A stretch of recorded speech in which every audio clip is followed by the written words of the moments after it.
Aí. Estão ouvindo? Boa noite a todos. É que o Celso já está pensando que eu sou trabalhadora do SEON, né? Tá com a memória fraca. É isso. Eu já comentei algumas vezes aqui que há muito tempo atrás, e nem vou falar, senão o pessoal vai começar a fazer conta. Eu vim aqui, a primeira vez que eu vim aqui no SEON foi para fazer um curso de expositores. Ninguém me conhecia.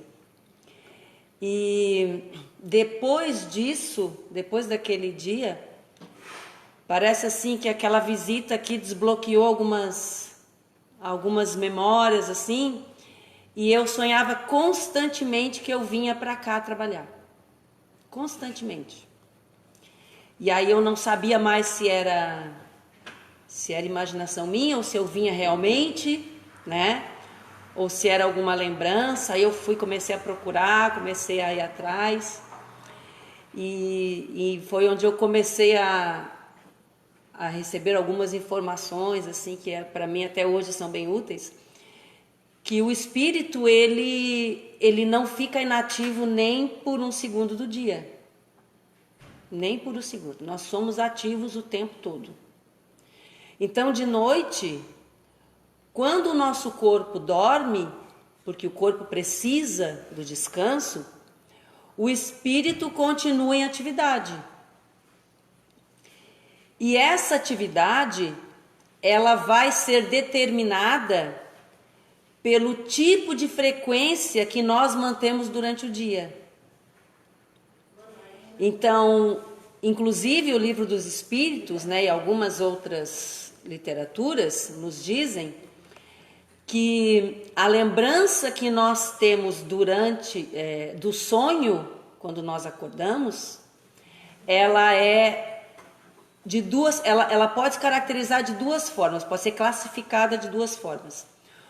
Ou ela é uma vivência que nós tivemos durante o desdobramento, durante esse desdobramento à noite, que pode ser uma vivência ou uma lembrança de vidas anteriores, de cenas de vidas anteriores, ou ela pode ser uma produção fisiológica do nosso cérebro.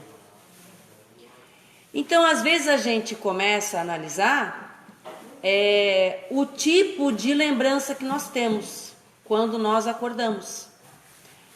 Normalmente, o que os estudos nos dizem é que... Eu tinha um professor de psicologia que de vez em quando eu tinha uns arranca-rabo com ele. Que ele dizia assim, a gente sonha preto e branco. Eu dizia, não, mas eu sonho colorido. Eu sonho colorido. Porque eu sonho, eu vejo, se eu corto, eu vejo o sangue ali, que é vermelho e tal, né? Aí eu tô vendo ali a máscara vermelha do menino, tão linda aquela máscara ali, né? É verdade. Linda, Verdade. né? Não olhem. Então, eu vejo aquilo aí ele dizia para mim assim, é porque o teu cérebro sabe que o sangue é vermelho, então ele faz como que uma colorização artificial, tal. Eu nunca me convenci daquilo. Mas, como eu não sou de discutir com quem sabe mais que eu, na época deixei assim. Hoje eu sei que eu tinha razão, mas que ele também tinha razão. Nós dois estávamos brigando por uma coisa que os dois estavam certos. Porque realmente o cérebro não produz cor no sonho. O cérebro não produz cor. Mas as memórias espirituais, que são as lembranças do que nós vimos, essas são coloridas. Porque são o resultado do que de fato nós vimos. Então, a gente pode observar que há momentos em que a gente tem a lembrança dos sonhos e que essas lembranças são preto e branco ou são coloridas. E às vezes são misturadas, né? Elas se alternam em colorido e preto e branco. Então, as imagens que são preto e branco, elas são imagens produzidas pelo cérebro. Ou seja, elas não são produto da vivência no desdobramento. É alguma situação, alguma preocupação que você está vivendo. Ou, por exemplo, você vai dormir, você assim, come um boi, e vai deitar, né? A pessoa que, né, come um mocotó e vai deitar. E aí, né, fica o corpo, ao invés de estar a energia livre para, né, para se desdobrar, para ir interagir no plano espiritual. O espírito não consegue porque a energia está toda concentrada ali nessa região para tentar digerir, né, aquela situação toda. E então os sonhos são imagens que o cérebro produz em decorrência desse sofrimento, porque é um sofrimento. É um sofrimento porque o espírito quer desdobrar-se para continuar a sua vivência, a sua existência no plano espiritual, que para nós chega a ser um refrigério para a alma. A gente tem que ter, às vezes, até alguns cuidados, porque teve uma época que eu estava sofrendo umas crises de ansiedade e eu comecei a tomar uma medicação que não deixava eu sonhar. E eu sempre fui habituada a sonhar bem e acordar lembrando tudo. Daquela que assim, que se eu acordar no meio da noite, eu quiser voltar para o sonho, eu durmo e volto para o sonho. Eu quero saber o desfecho e normalmente consigo. Então aquilo para mim, acordar sem a lembrança do desdobramento, para mim era uma angústia ainda maior. Então aquilo para mim não servia. Era como se eu estivesse vivendo pela metade. E algumas pessoas dizem que não sonham, né? Tem pessoas que dizem, mas eu não sonho. Sonha. Nós vamos falar disso.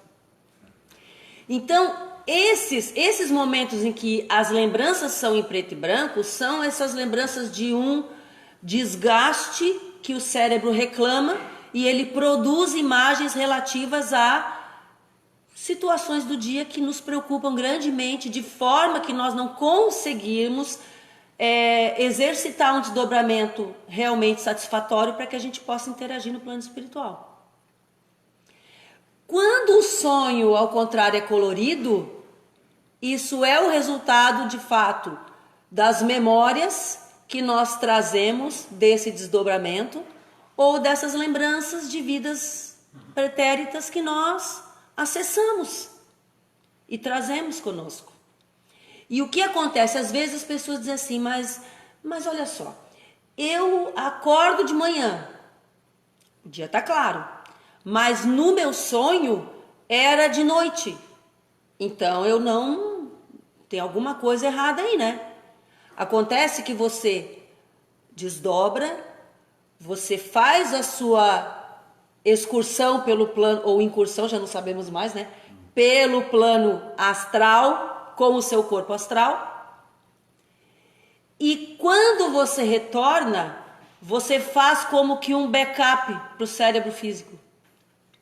Ou seja, você passa os dados para o cérebro físico. Então, o registro que você tem não é como se você tivesse vivido aquilo lá no meio da noite. É como se você tivesse acabado de ver. Porque os dados foram passados ali. Foi claro ou não? Bom, pessoas que dizem que não sonham. E é muito importante que a gente tenha essa noção de que todos nós, tá, via de regra, temos que ter essa capacidade de deitar, adormecer e desdobrar para irmos interagir no plano espiritual. Nós precisamos disso. Isso é parte da nossa vida como encarnados.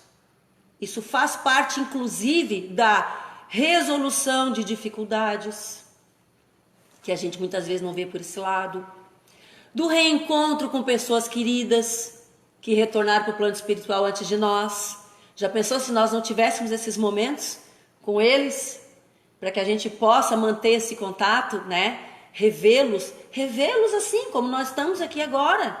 Porque lá, encarnados e desencarnados, no plano espiritual nós estamos todos de igual para igual. Então algumas pessoas que dizem, mas eu não lembro, isso não é que seja algo preocupante, mas é algo que merece uma atenção. Porque o normal é que nós desdobremos e lembremos disso.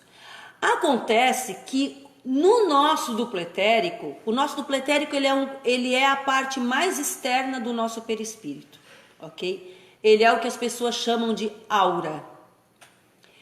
Ele tem, entre outras coisas, a função de proteger o corpo físico. Proteger e manter o corpo físico vivo, funcionando, ok?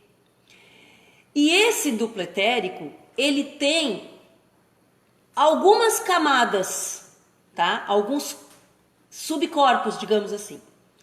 Mas a gente vai destacar 3 que são as mais importantes para esse desdobramento. O éter vital. O éter vital, ele nunca se separa do corpo, ok? Ele é o responsável pela manutenção da vida física. Então, ele é o responsável pelo funcionamento dos órgãos internos, tá? Essa parte cerebral toda, principalmente aquela que é dos movimentos involuntários, tá? Que é função do coração, né? Digestão, movimentos peristálticos, toda essa parte que a gente não fica pensando neles para funcionar. Então, ele não se afasta nunca do corpo, porque se ele se afastar, o corpo morre.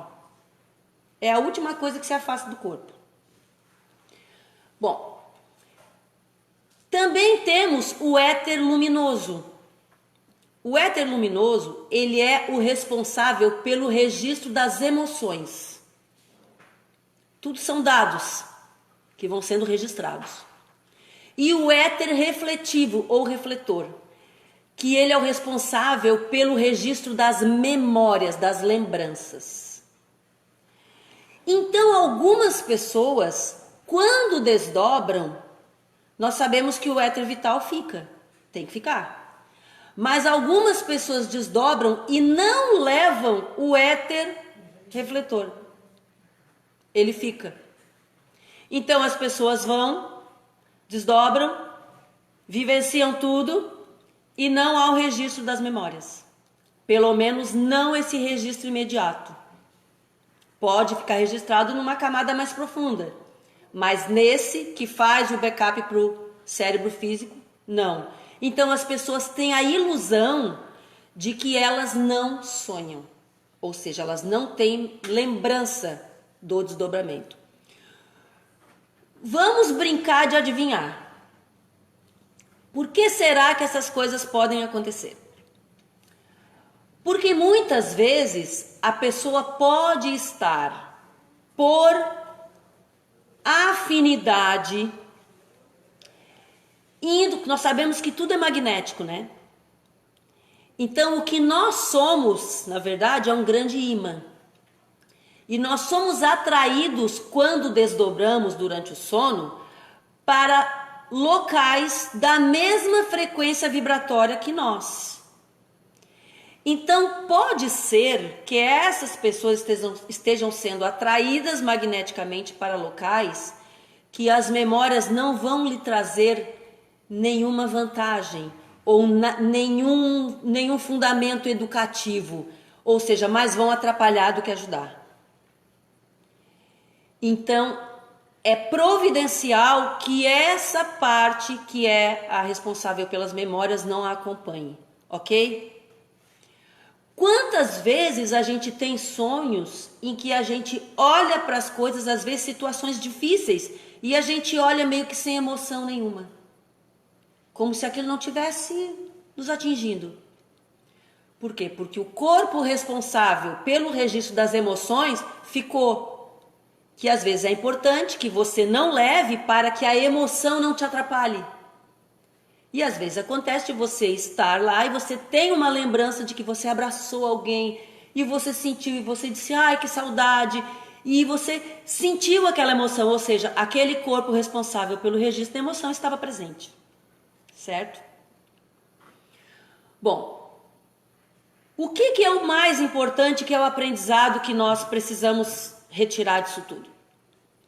É que principalmente, se nós nos preparamos muitas vezes no desdobramento para o dia seguinte que nós vamos atravessar nessa trajetória terrena, e muitas vezes isso acontece, como coisas que nós sonhamos e que no dia seguinte acontece, não é?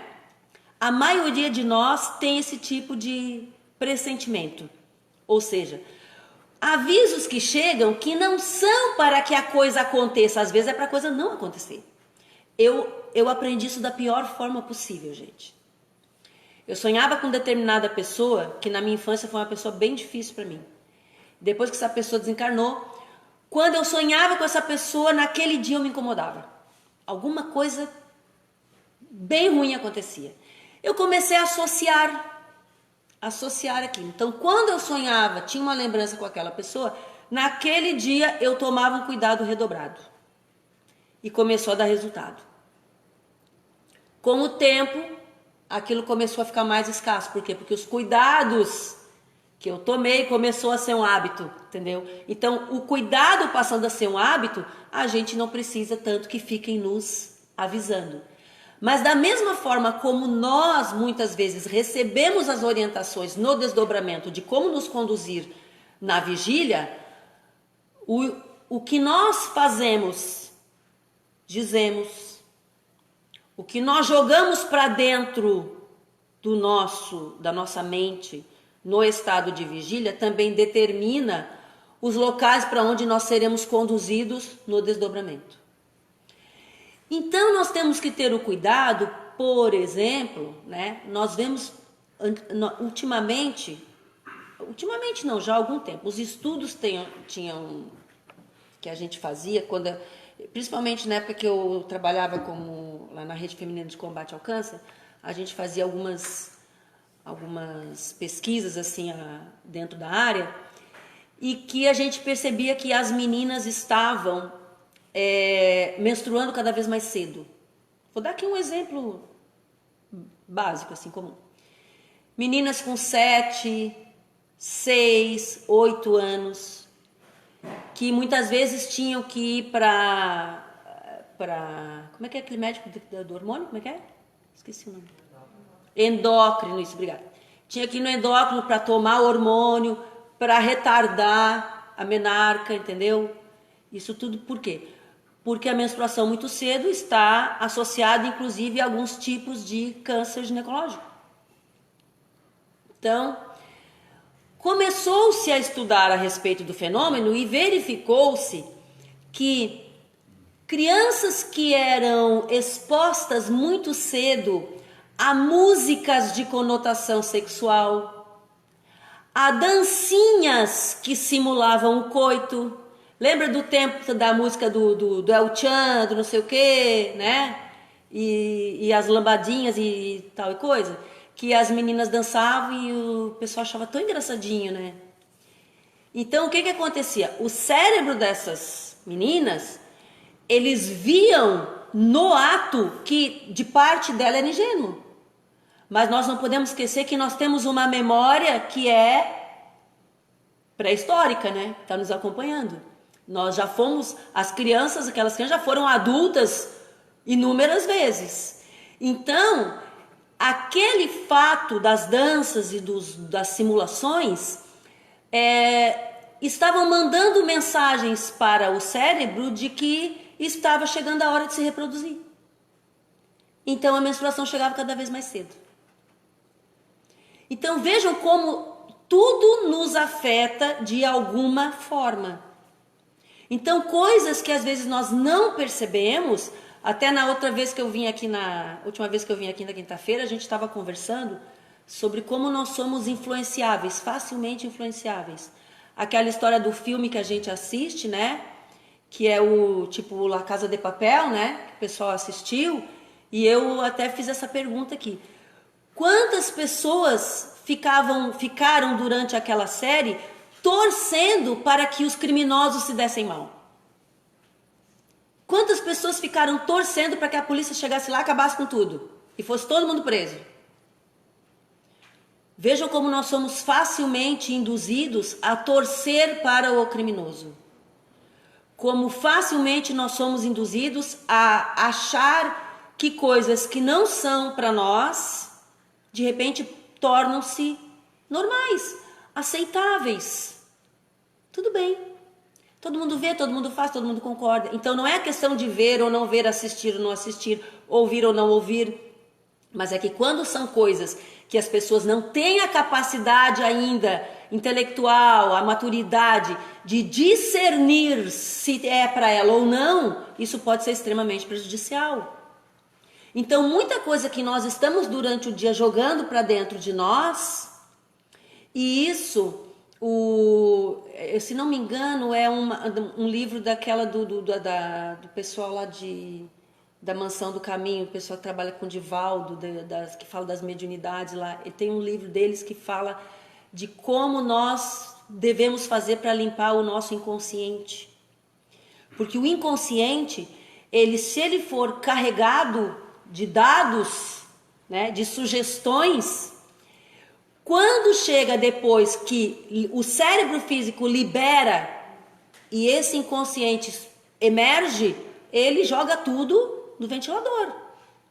Então ali é onde realmente se revela o que nós de fato somos.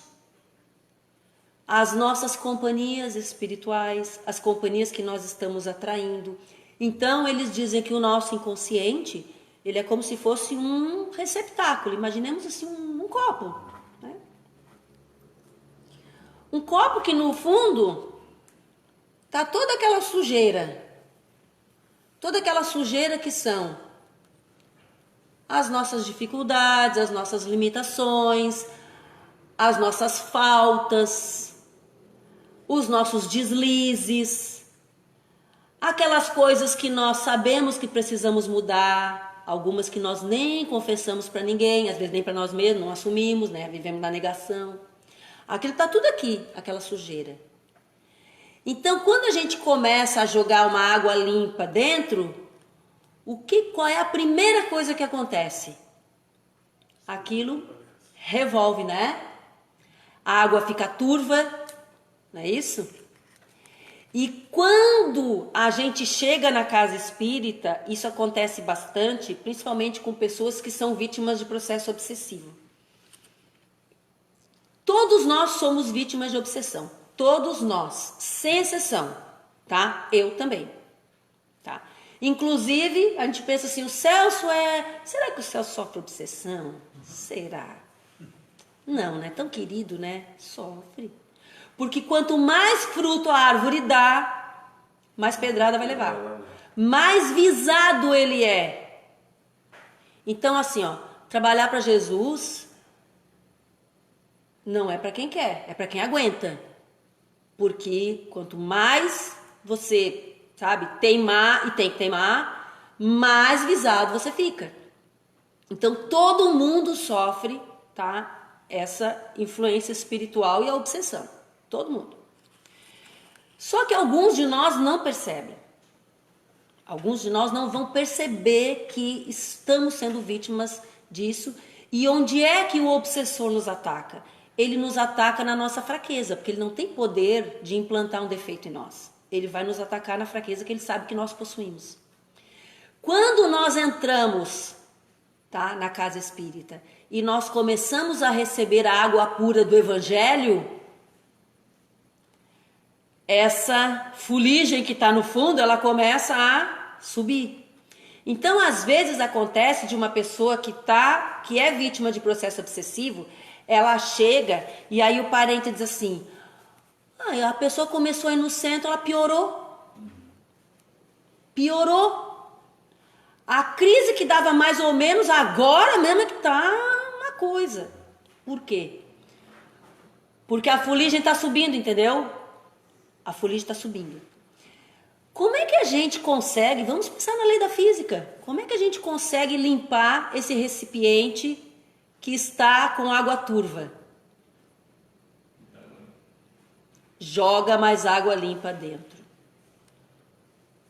É persistência. Jogue mais água pura do Evangelho dentro. Então, tudo, a minha avó dizia assim, que quando... A minha avó era fina igual a minha, assim, sabe? Uma pessoa bem fina, que nem eu. Ela dizia assim, você toma um remédio para a bicha, a gente fala verbos, ela dizia bicha. Você toma remédio para a bicha. Antes de sair, ela se alvoroça. Não é assim?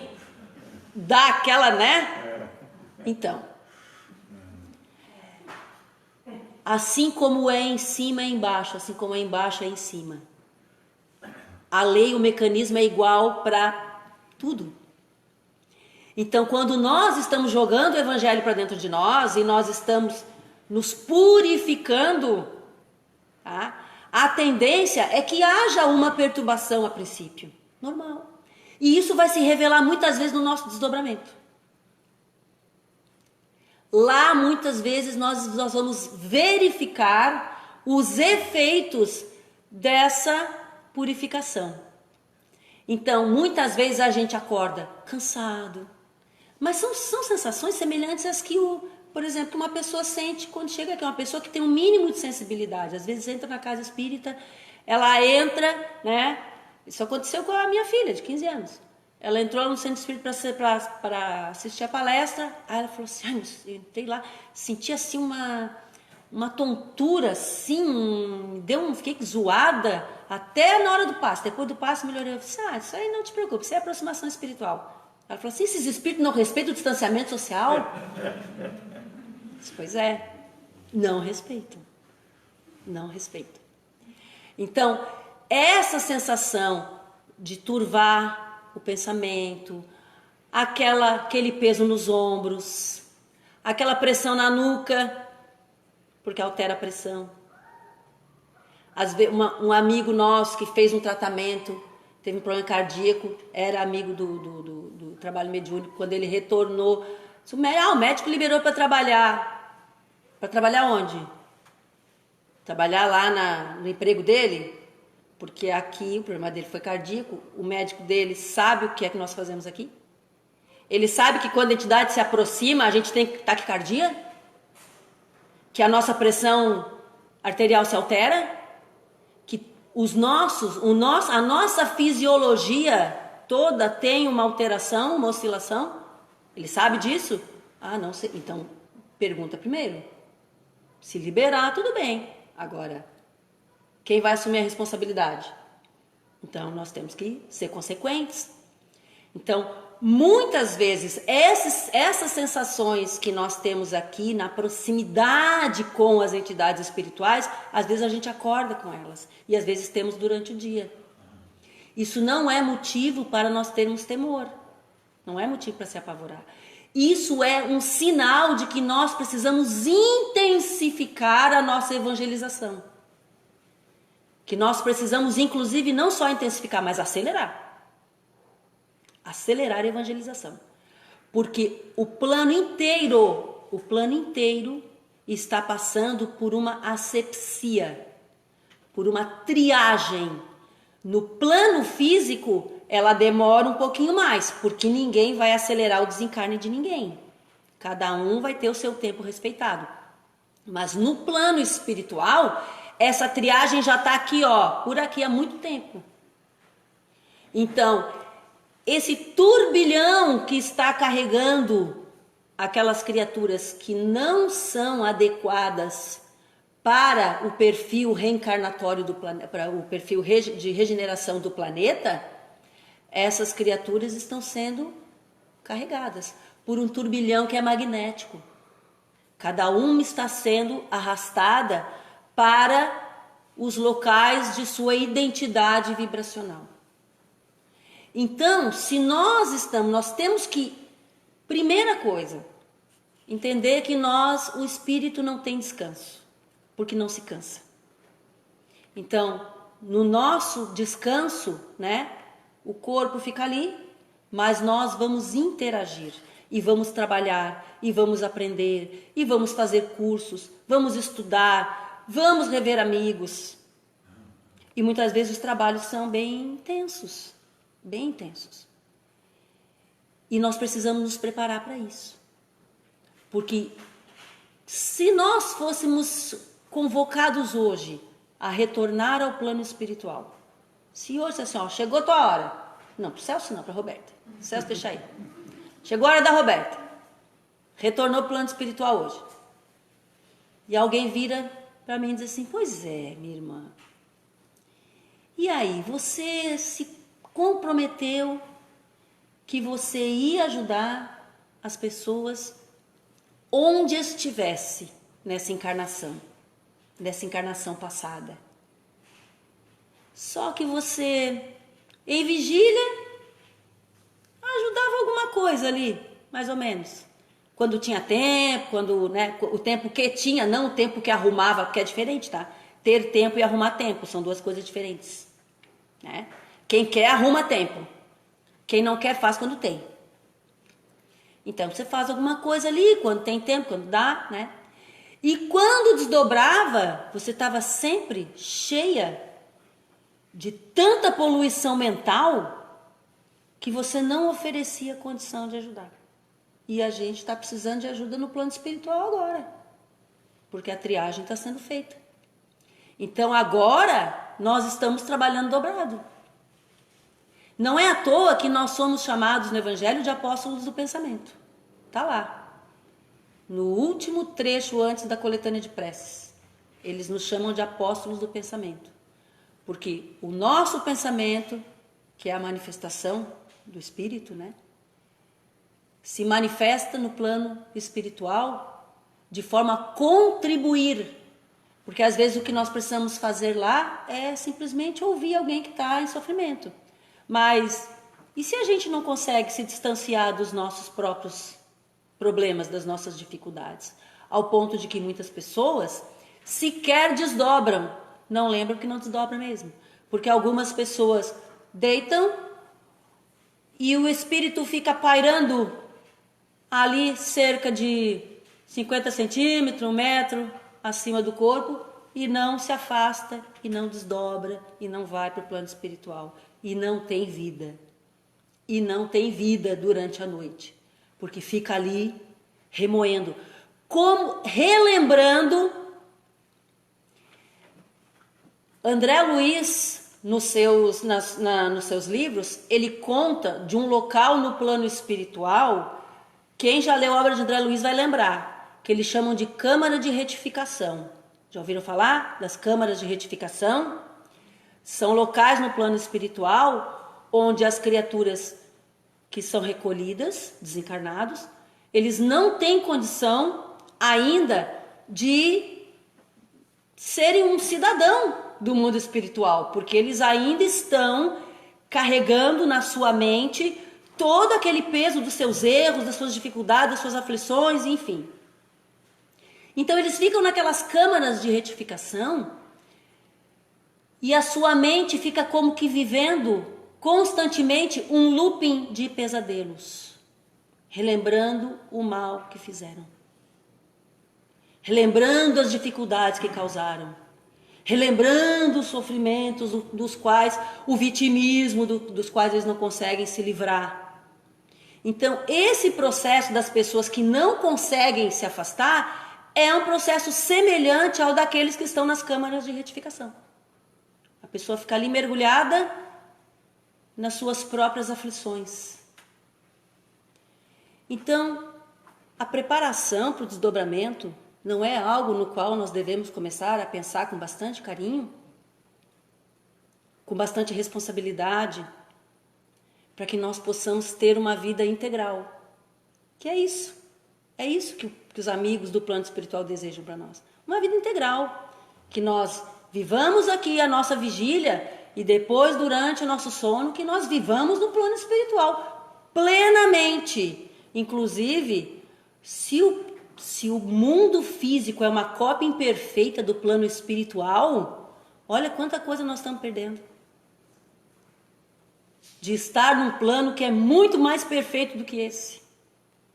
Que é muito mais feliz. Claro, se a gente for para um lugar feliz, né? Mas vamos contar que sim. Porque as preces antes de dormir. Dormir com uma atitude mental positiva. Ligar-se a Deus. Não quer dizer que a gente não vai assistir um filme. Eu também gosto de filme policial. Eu gosto também. Também gosto. Mas saber diferenciar uma coisa da outra e saber se desligar na hora certa. Se a gente não consegue se desligar na hora certa, então desligue-se antes. Assiste lá cedo e depois faça uma leitura edificante.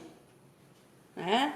Livro espírita não falta, né? Ou se não gosta de livro espírita, leia a Bíblia, qualquer coisa. Ou leia um livro que seja bom, que conte uma história boa, que conte algo que te, né, remeta a bons lugares, a boas paisagens, a coisas bonitas. Ouça boa música. Boa música. Porque isso também é água limpa que nós jogamos para dentro. E aí nós vamos perceber que à medida que o tempo vai passando, a gente vai conseguindo acordar cada vez melhor, menos cansado, mais disposto. E com uma sensação, às vezes, que você não sabe de onde vem, mas uma sensação de bem-estar. Isso é o principal. Eu quero agradecer a paciência de vocês por terem me ouvido. Eu quero deixar antes disso uma recomendação, já que assim, né? Eu descobri um canal no YouTube maravilhoso, excelente, assim, por acaso, né?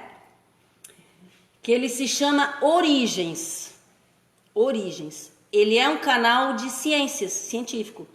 Fala do micro ao macro, tá? Tem de tudo. Fala do cérebro, de matemática, para quem gosta, tá? Tem uns malucos que gostam de matemática, né? Mas é maravilhoso, tá? Só que eles trazem uma ciência e o cientista... É uma produção brasileira e os cientistas que falam ali, eles trazem o aspecto religioso. Então é muito bonito. Muito bonito. Inclusive, se vocês acessarem hoje, é excelente para a gente assistir antes de dormir. Porque a gente vê como esses cientistas se curvam à perfeição de Deus. É muito bonito. A humildade deles, muito bonito. Inclusive, eu fiquei assim, alegremente, sabe, surpreendida de ver como tem cientistas brasileiros, né, que tem essa visão muito bacana. Inclusive tem uma que é a não vou lembrar agora. Tem de teoria das cordas, tem das constantes universais. Assistam essa. Não precisa saber conhecer. Eles falam uma linguagem acessível para a gente que é leigo. A gente entende direitinho os conceitos que eles passam e eles demonstram através da ciência a perfeição da criação. Vocês vão adorar. Vocês vão adorar. Assistam. Origens. Vocês vão gostar bastante. Eu rogo a Deus, a Jesus, a todo o plano maior que nos abençoe a todos, nos proteja, nos iluminem, que essas bênçãos se estendam a todos aqueles que nesse momento a nossa mente consegue atingir. Que Deus abençoe e proteja aqueles que nos amam e nos apoiam e abençoe igualmente, sem distinção, aqueles que ainda não nos amam e nos perseguem. Que assim seja.